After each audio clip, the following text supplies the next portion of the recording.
In this video you will learn about सब programmes. कई बार जब हम कोई भी प्रोग्राम बनाते हैं तो प्रोग्राम बहुत कॉम्प्लिकेटेड हो जाता है, बहुत कॉम्प्लेक्स हो जाता है और लेंदी भी हो जाता है, जिसको समझने में मुश्किल होती है। तो इसलिए हम अपने प्रोग्राम को छोटे छोटे प्रोग्राम्स में डिवाइड कर सकते हैं and that smaller parts of the program are called sub programs. Main program को हम छोटे छोटे सब प्रोग्राम्स में डिवाइड कर सकते हैं। ऐसा करने से क्या बेनिफिट हो सकता है? किसी भी मेन प्रोग्राम को, किसी भी प्रोग्राम को सब प्रोग्राम्स में डिवाइड करने से ये फ़ायदा हो सकता है कि उस पे डिफरेंट यूजर्स काम कर सकते हैं। मान लो हम कोई प्रोग्राम बना रहे हैं और मैं उसके 10 पार्ट्स बना दूँ तो मैं 10 स्टूडेंट्स को असाइन कर सकती हूँ और वो इंडिपेंडेंटली अपने आप एक सब प्रोग्राम बना सकते हैं और फिर हम मेन प्रोग्राम में उनको यूज़ कर सकते हैं किसी भी कैलकुलेशन के लिए। तो this is the main benefit of using sub programmes. उससे प्रोग्राम सिंपल दिखता है, किसी को भी इजीली समझ में आ जाता है। मान लो किसी एक ने प्रोग्राम बनाया तो दूसरा पर्सन भी उसको इजीली समझ सकता है।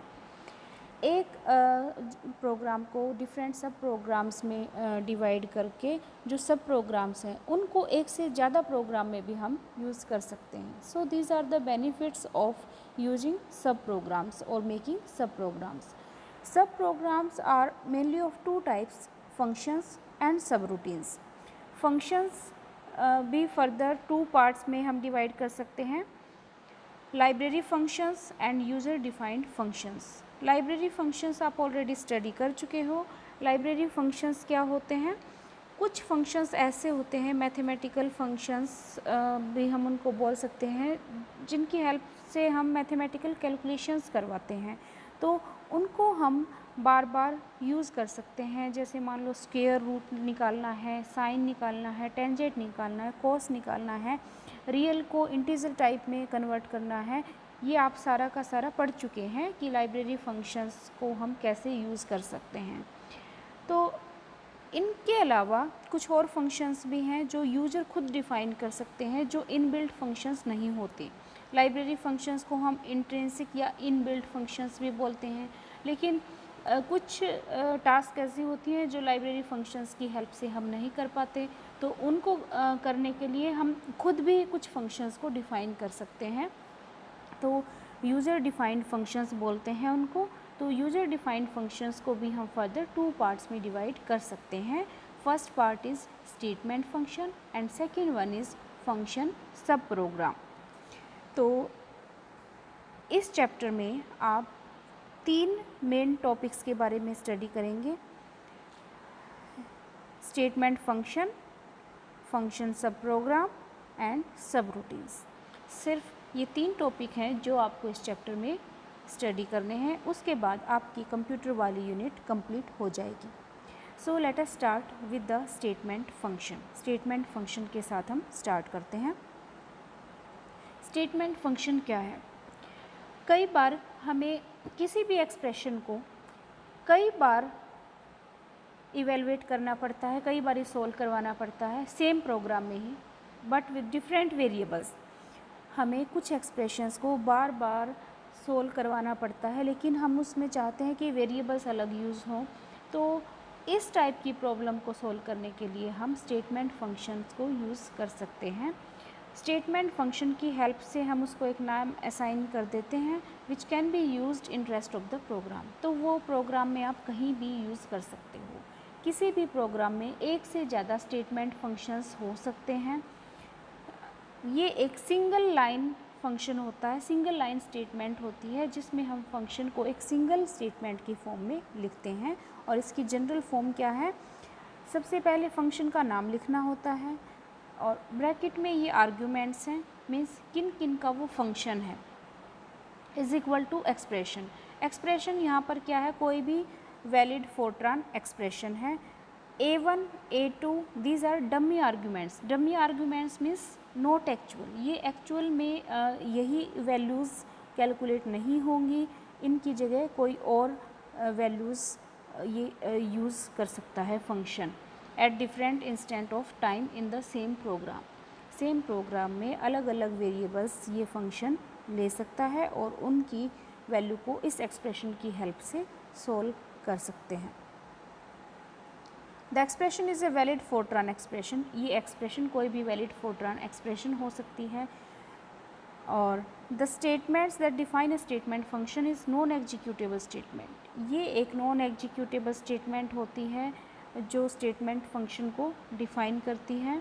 And appear before the executable statements, और किसी भी एग्जीक्यूटेबल स्टेटमेंट से पहले ये यूज़ होगी मेन प्रोग्राम में। Any number of statement functions can be put in a program. एक प्रोग्राम में कितने भी नंबर ऑफ स्टेटमेंट फंक्शंस आप यूज़ कर सकते हो।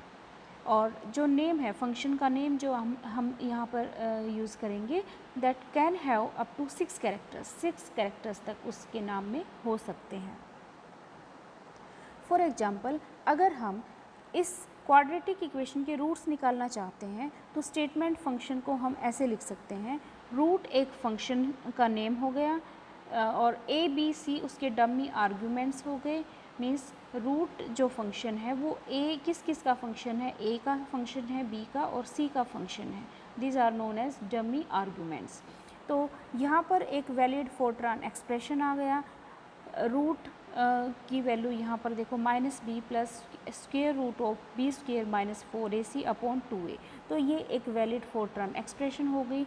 तो ये एक स्टेटमेंट फंक्शन हो गया।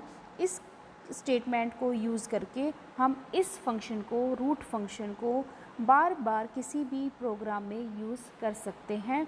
और बार बार ये तो डमी आर्ग्यूमेंट्स है, मीन्स ये एक्चुअल आर्ग्यूमेंट्स, एक्चुअल आपके वेरिएबल्स नहीं हैं। एक्चुअल वेरिएबल्स कुछ और हो सकते हैं। तो ये आप स्टार्टिंग में अगर डाल देते हैं तो डिफरेंट वेरिएबल्स के लिए भी ए बी सी के अलावा जो वेरिएबल्स होंगे जो आप प्रोग्राम में यूज़ कर रहे हैं, तो उन वेरिएबल्स के लिए भी ये फंक्शन कैलकुलेशन करके रिटर्न करेगा। प्रोग्राम में आप उस वैल्यू को यूज़ कर सकते हो। where root is the name of function and a b c are dummy arguments। Next है, इसी में देखो बेटा आप सब प्रोग्राम्स को कैसे समझ सकते हो। जो आपका मेन प्रोग्राम है, मान लो वो बहुत बड़ा हो गया, लेंथी हो गया, बहुत कॉम्प्लिकेटेड हो गया, आपको समझ में ही नहीं आ रहा, तो आप क्या कर सकते हो, मेन प्रोग्राम को छोटा और ईजी बनाने के लिए उसको सब प्रोग्राम्स में डिवाइड कर सकते हो। और फिर जिस भी सब प्रोग्राम को आपको यूज़ करना हो उसको आप कॉल कर सकते हो किसी भी स्टेटमेंट फंक्शन की हेल्प से या सब प्रोग्राम की हेल्प से आप उसको कॉल कर सकते हो। अब देखो जो मेन प्रोग्राम है, इस प्रोग्राम को हम बोलते हैं कॉलिंग प्रोग्राम। मीन्स ये कॉल कर रहा है दूसरे प्रोग्राम्स को, सब प्रोग्राम्स को। तो इस मेन प्रोग्राम को हम बोलते हैं calling program. Calling program is the main program. और क्योंकि ये दूसरे प्रोग्राम्स को कॉल कर रहा है, उनकी वैल्यूज़ को ये अपने अंदर यूज़ करेगा। अब देखो हमने मेन प्रोग्राम को जैसे 2 सब प्रोग्राम्स में डिवाइड कर दिया। अब ये जो सब प्रोग्राम्स हैं इनको भी फर्दर हम सब प्रोग्राम्स में यूज़ कर सकते हैं। तो मेन प्रोग्राम जो दूसरे प्रोग्राम्स को कॉल करेगा, सब प्रोग्राम्स को, उसको हम बोलेंगे calling program, because it is calling some another sub programs. किसी अदर सब प्रोग्राम्स को कॉल कर रहा है तो उसको हम बोलेंगे कॉलिंग प्रोग्राम। और जिसको कॉल कर रहा है, जिस सब प्रोग्राम को भी कॉल कर रहा है, उसको हम बोलेंगे कॉल्ड प्रोग्राम, CALLED, कॉल्ड, क्योंकि इसको कॉल लगाई जा रही है, इसीलिए इसको हम बोलेंगे कॉल्ड प्रोग्राम या कॉल्ड सब प्रोग्राम, और इसको बोलेंगे कॉलिंग प्रोग्राम। जो कॉल कर रहा है उसको कॉलिंग, और जिसको कॉल हो रही है that is known as called program. कोई भी प्रोग्राम सेम टाइम पे कॉलिंग और कॉल्ड प्रोग्राम की तरह एक्ट कर सकता है। जैसे इसी में देखो जो ये सब प्रोग्राम है, ये मेन प्रोग्राम के लिए क्या है, कॉल्ड प्रोग्राम है, क्योंकि मेन प्रोग्राम में इसको कॉल किया जा रहा है और इसको यूज़ किया जा रहा है। और इसी सब प्रोग्राम को फर्दर और सब प्रोग्राम्स में भी डिवाइड किया हुआ है। तो इस सब प्रोग्राम के लिए सब प्रोग्राम 3 और 4 क्या हो गए, कॉल्ड प्रोग्राम, और इन दोनों सब प्रोग्राम्स के लिए ये वाला प्रोग्राम क्या हो गया, कॉलिंग प्रोग्राम। तो ये सेम टाइम पे ही कॉल्ड और कॉलिंग दोनों प्रोग्राम्स की तरह एक्ट कर रहा है। तो इस तरीके से हम मेन प्रोग्राम को फर्दर छोटे छोटे सब प्रोग्राम्स में डिवाइड कर सकते हैं और उन सब प्रोग्राम्स को भी फर्दर और स्मॉलर सब प्रोग्राम्स में डिवाइड कर सकते हैं to make our program easy and simpler.